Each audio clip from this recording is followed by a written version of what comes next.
팝업책 작가되기 시리즈에 있는 의자책을 만들어 보도록 하겠습니다. 자, 이제 이 팝업책 작가되기는 팝업 형태를 가진 책에다가 아이가 스토리를 만들고 그것을 글과 그림으로 표현하게 해주는 형태입니다. 이 책은 세로로 접어서 올렸을 때 의자 형태가 나타나는 것입니다.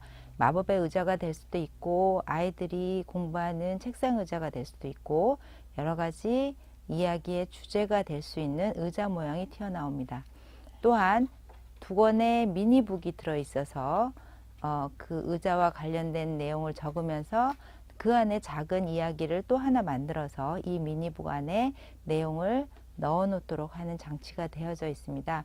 이 팝업책 작가되기는 이처럼 팝업 형태를 이용해서 아이들이 자신의 이야기를 책으로 만들도록 도와줄 것입니다. 역시 이런 책을 할 때는 선생님들의 티칭 샘플이 필요할 것입니다. 그래서 아이들의 연령에 맞게 또 수업 주제에 맞게 선생님들이 먼저 티칭 샘플을 만들어서 아이들에게 보여주면서 이런 책의 형태를 만들 거라고 제시를 해주면 좋을 것입니다.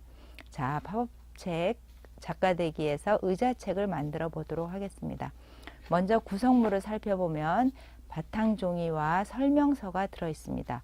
설명서에서는 만드는 방법이 자세히 나와 있고 아이들과 브레인스토밍 할 수 있는 질문의 순서가 되어져 있으므로 참고하시거나 아이들과 함께 살펴보며 만들면 좋을 것입니다.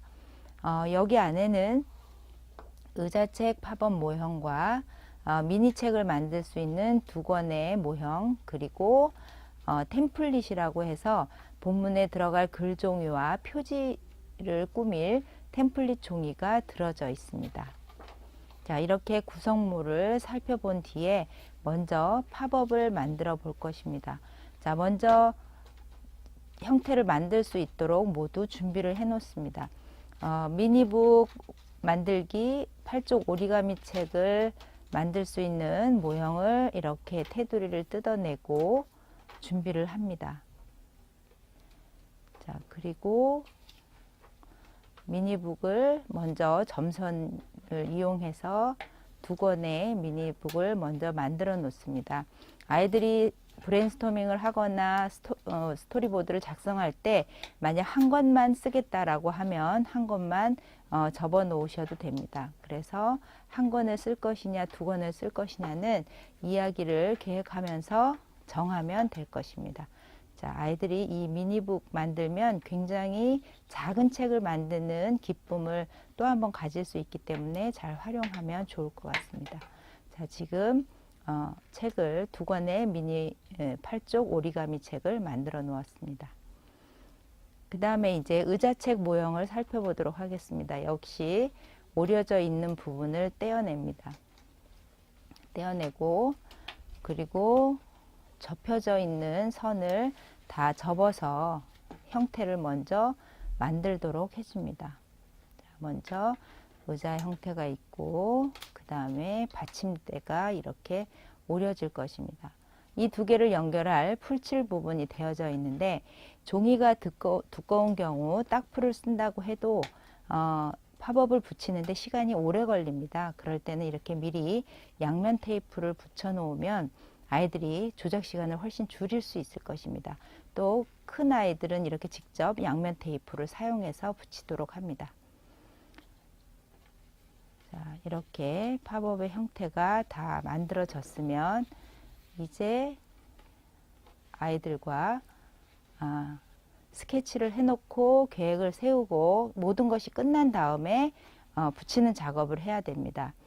자, 붙이는 작업을 살펴보면 먼저 이렇게 의자책에 레이아웃을 해놓고 1차 스케치를 해놓았습니다. 자, 붙이는 과정은 그다지 어렵지 않습니다. 의자 모양을 놓고 받침대가 되도록 위치를 정하는데 양면 테이프를 쓸 때에 또한 그 단점이라면 한번 붙였다 떼어내기에 좀 어려움이 있기 때문에 아이들에게 어디에 붙일 것인지를 잘 보여주고 설명한 다음 붙여주도록 합니다. 자, 팝업과 팝업을 연결시키고 그리고 먼저 의자 모양이 되도록 그 칼선 사이에 끼웁니다. 자, 의자 모양이 완성되었죠. 자, 이렇게 해서 먼저 정리를 해 놓습니다. 자, 이제 바탕 종이에 의자책을 붙여 보도록 하겠습니다. 자, 90도로 세워졌을 때 만드는 팝업이기 때문에 역시 위치를 잡은 뒤에 풀칠을 붙이도록 해야 합니다. 그래서 위치를 잡고 먼저 양면 테이프 붙여진 곳을 떼어내고 바탕 종이를 이용해서 역시 위치를 잡아 주어야 합니다. 자, 그리고 위치를 잡은 다음에 나머지 의자 등받이 부분은 면이 넓기 때문에 딱풀을 이용해서 붙이는 것이 훨씬 좋습니다. 이렇게 풀칠을 할 때 가운데에 묻어나지 않도록 주의를 기울이면서 양쪽 테두리에 풀칠을 하고, 이번에도 역시 바탕 종이를 이용해서 풀칠이 잘 붙여지도록 합니다. 풀칠을 할 때는 꼼꼼히 붙이고 본 폴더로 눌러줘서 세워지도록 합니다.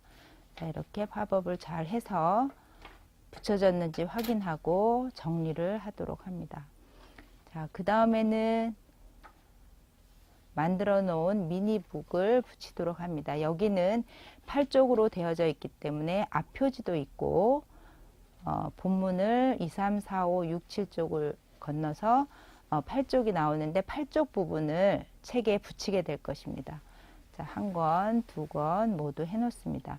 아이들에게 8쪽을 통해서 본문에 붙여진다는 얘기를 해 놓지 않으면 아이들이 8쪽까지 꾸미기 쉽기 때문에 의자책 본문에 붙여질 것임을 먼저 얘기를 해놓고 아이들이 레이아웃을 할 때 쪽번호를 매기면 실수하는 부분이 줄어들 것입니다.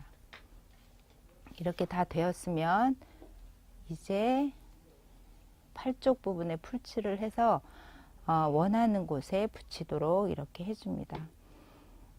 이 책은 독자들이 호기심을 갖고 책의 내용을 살펴보게 하는 것이기 때문에 잘 보일 수 있는 위치에 붙이는 것을 또한 염두에 두도록 일러주는 것이 좋습니다. 나머지 한 권도 본문의 위치를 정해서 붙여주도록 합니다.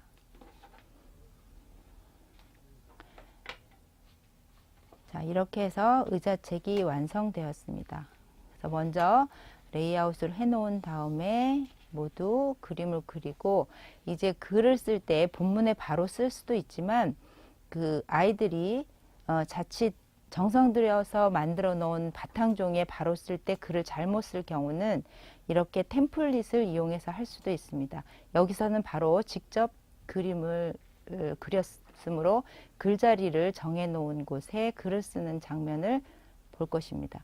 자, 이렇게 글자리에 글을 쓸 수 있습니다. 그런데 만약 이렇게 쓸 때 아이들이 실수를 했을 경우는 그 크기에 맞게 템플릿, 글종이 템플릿을 오려서 그 자리에 붙이면 실수 없이 또 그 부분만 다시 써서 붙이면 완성해 낼 수 있을 것입니다. 그래서 이 책에는 언제나 충분한 템플릿 종이가 들어져 있습니다. 맨 마지막에 표지를 만들어 붙입니다. 표지 역시도 아이들이 직접 책에 할 수도 있지만 실수를 하면 전체를 바꾸기가 어렵기 때문에 이렇게 템플릿 종이에 표지를 꾸며서 붙여도 됩니다. 그래서 아이들에게 선생님들이 이 두 가지 방법 모두를 사용할 수 있다는 것을 보여주시면서 아이들이 템플릿 종이를 사용하지 않는다고 할 때는 미리 연필로 표지에 스케치를 하고 색칠을 해서 완성하는 방법도 가능하다는 것을 알려주면 될 것입니다. 제목과 저자와 출판사를 적어 넣도록 합니다. 역시 이 책은 뒷표지를 그릴 수 있는데 뒷표지에 작가의 사진을 넣어서 자기소개를 하거나 여러 가지 책에 대한 내용을 간추리는 것을 보여줄 수 있습니다. 그래서 한 권의 책을 만든 작가이기 때문에 자기 작가가 얼마나 공들여 만들었는지 책값도 적어보고 이 책이 세계의 많은 독자들에게 읽힐 수 있다라는 개념을 설명해 주면서 바코드를 붙여주도록 합니다. 바코드는 스티커 바코드를 붙일 수도 있고 아이들이 종이 바코드를 이용해도 됩니다. 단 바코드에 가지는 의미를 아이들에게 한 번쯤 설명해서 그 의미를 알도록 하는 것이 도움이 될 것입니다. 자, 이렇게 해서 접었다 펼쳤을 때 의자 형태의 팝업이 나오는 의자책을 가지고 한 권의 이야기가 담긴 책을 만들어서 작가되기 과정을 마쳐 보았습니다.